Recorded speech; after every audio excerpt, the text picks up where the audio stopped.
He said in every case, a call came from Washington, D.C. for the FBI to stop investigating and ditch all the evidence. We went to Lisa Murkowski's office, and she didn't do anything. She refused to help us.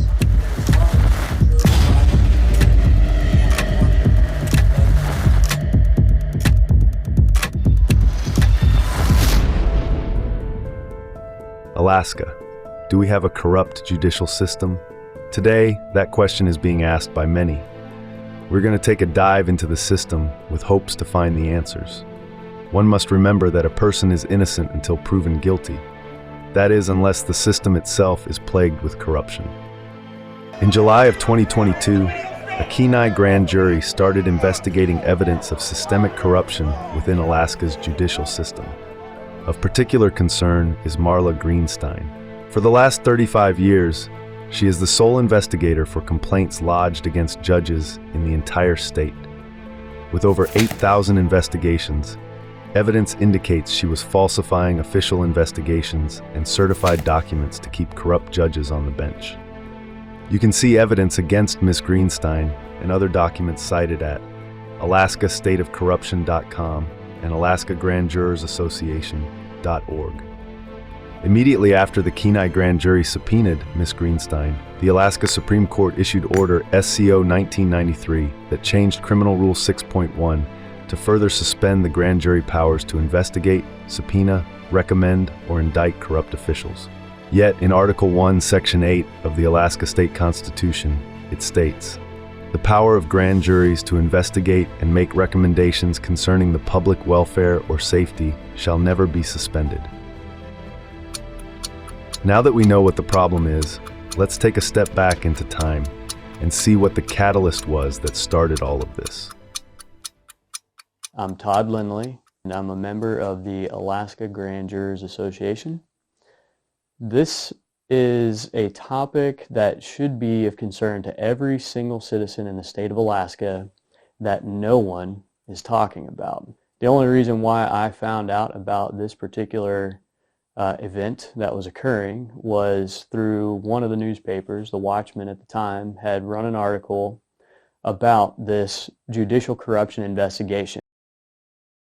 In 2010, evidence cropped up that Alaska's only investigator of judges for the last 35 years was falsifying investigations of judges so that they could remain on the bench. We filed complaints with all the appropriate authorities, with the Department of Law, Commission on Judicial Conduct, Ombudsman, any entity, including the legislature and governor, that we thought could help.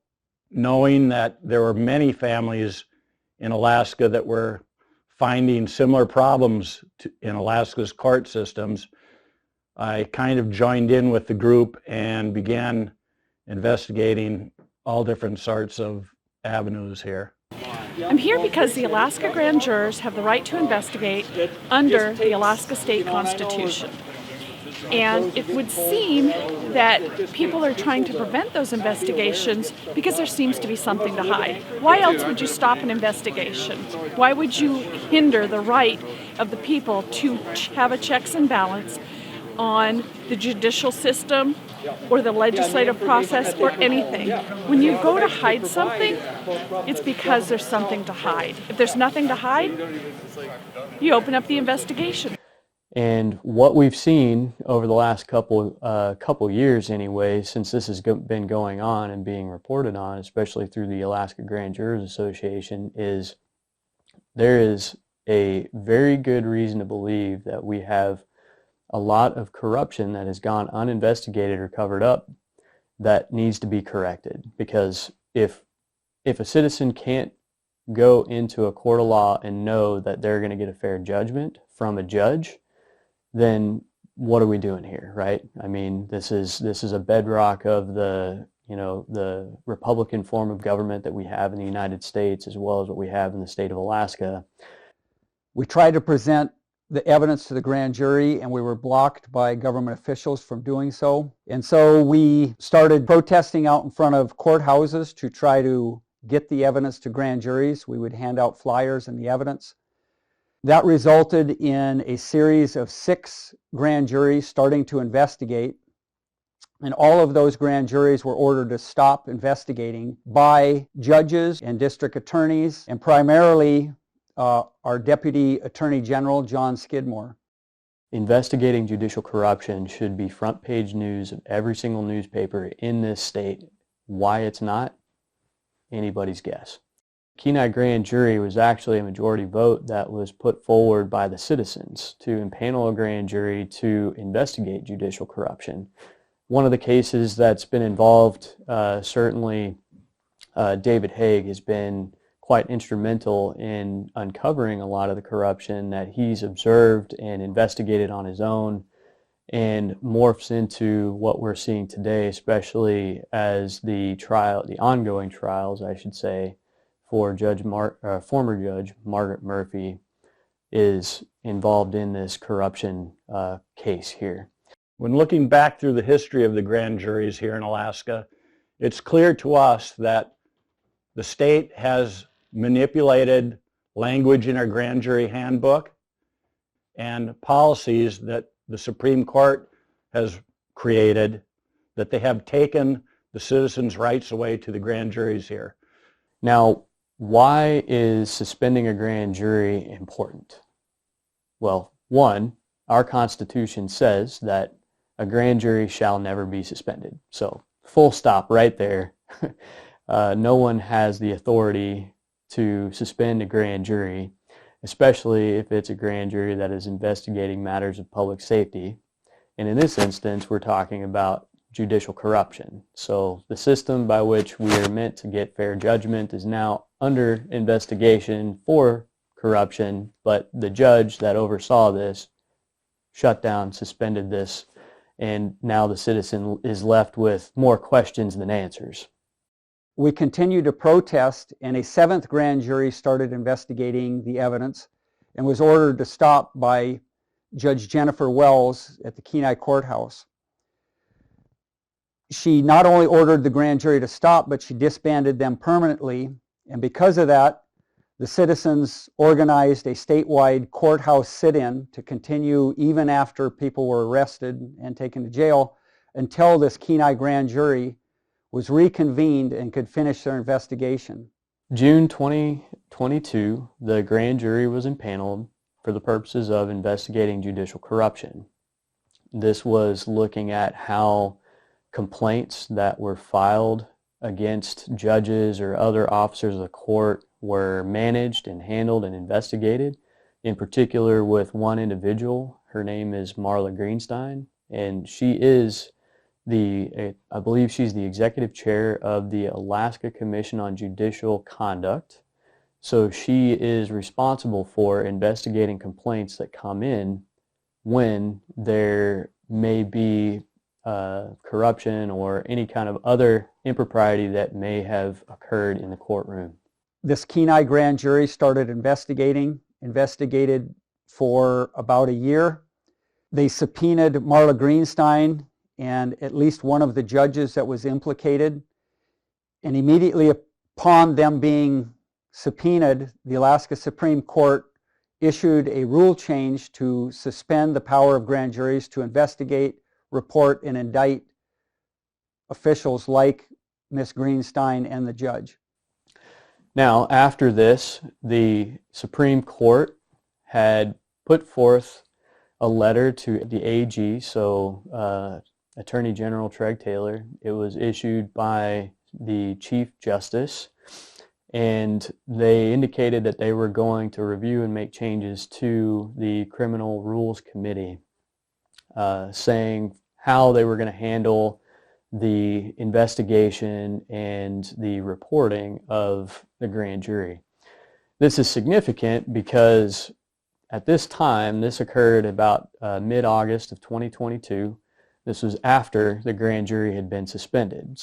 Citizens found out that the Supreme Court had bypassed the oversight of their own Rules Committee to make this change in the rules to suspend the power of grand juries to investigate. By bypassing their own Rules Committee, the Alaska Supreme Court issued SCO 1993 to further restrict the Kenai grand jury of their power to investigate, recommend, and indict public officials. Instead, the government has adopted a policy of not wanting transparency, and they are blocking grand juries from looking into things.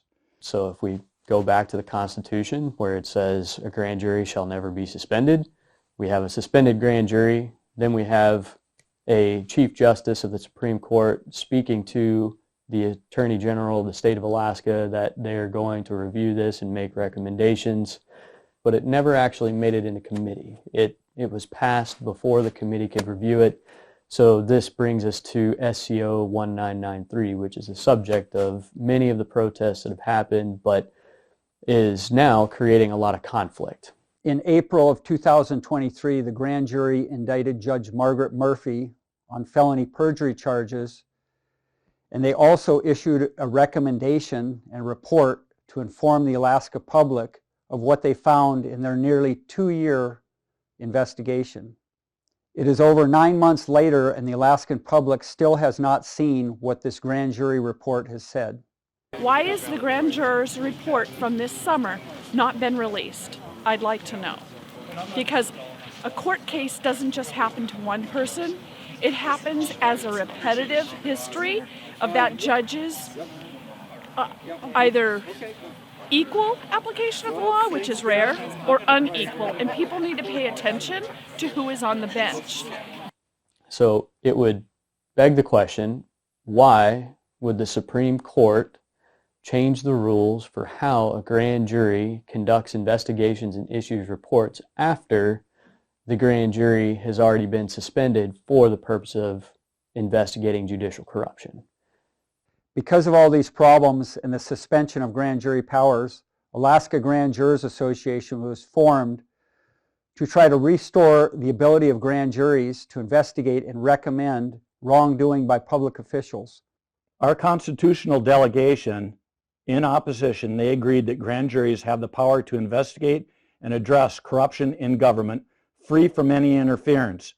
The power of grand juries to inquire into the willful misconduct in office of public officers and to find indictments in connection therewith shall never be suspended. December 15th, 1955. When the Alaska Supreme Court first tried to suspend grand jury power, it was by the narrow margin of 3 justices to 2. The 2 justices that said grand jury power could not be suspended issued this statement. Webster's Third New International Dictionary's first definition of never is not ever, not at any time, at no time.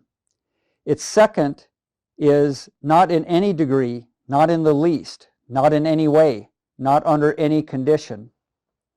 Its first definition of suspend is to debar or cause to withdraw temporarily from any privilege, office, or function. However, the longer this continues to drag on, it should require, or the citizens should be asking of themselves why, especially because the charges that former Judge Margaret Murphy is facing are those of perjury. And for those that may not know what perjury is, it's lying under oath. So this is what brings us to where we're at today. And that's significant, right? Is every citizen that walks into the court of law is required to put their hand on the Bible and say that they swear to tell the whole truth. So why should we think and let a judge act any differently? They are what is making the laws, the application of the laws within the judicial system problematic. It's not being applied equally to all. People can go to jail for 2 years for killing a baby, but then they're getting 50 years for protesting like this, or they're getting tased for speaking up for their rights. And it's time for the grand jurors to really take a hard look at what is going on within the judicial system. A grand jury has the ability to look into why we are not getting our full PFD. A grand jury would have the ability to find out why the Capitol was not moved when it was voted on. The grand jury can look into virtually anything, and that would allow us to get control back of our government.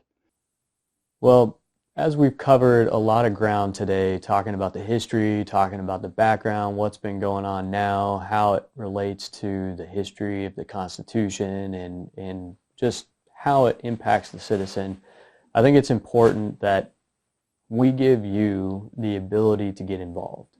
And I say that because we need the public to know about this. This is an incredibly important issue, and it's one that we need more people to ask more questions. And it doesn't have to be anything too grand. You don't have to stand out on the street corner and hold a sign, although we have plenty of signs and we'd be happy to give you one, and we'd welcome anybody to join with us, no matter if it's here in Anchorage, Fairbanks, Kenai, Juneau, all around the state. I mean, it does not matter. This is an Alaskan issue. The other thing that you can do is on the website, alaskagrandjurorsassociation.org, there's a lot of background history. I mean, there is so much information there, but not to overwhelm you.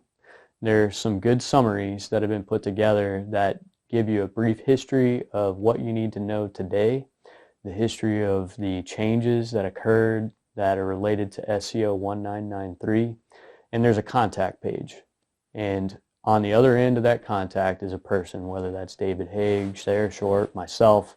There are people there that share the same passion as you, and we would love to have you join us so that way you can be a courageous voice in your community to stand up for the rights of all Alaskans and to root out corruption no matter where it is, but especially in the judicial system. I think it's important to remember that this issue is an Alaskan issue. This does not matter if you're Republican, Democrat, conservative, whatever. This affects all of us. This is something that our children are going to be subject to. This is something that all of us may come to face at some point in our life, of whether or not we are going to get a fair trial in a courtroom where a judge may be corrupt. So we ask you to join us. Come and visit the alaskagrandjurorsassociation.org. Send us a message, join a protest, share this with your friends. Thank you.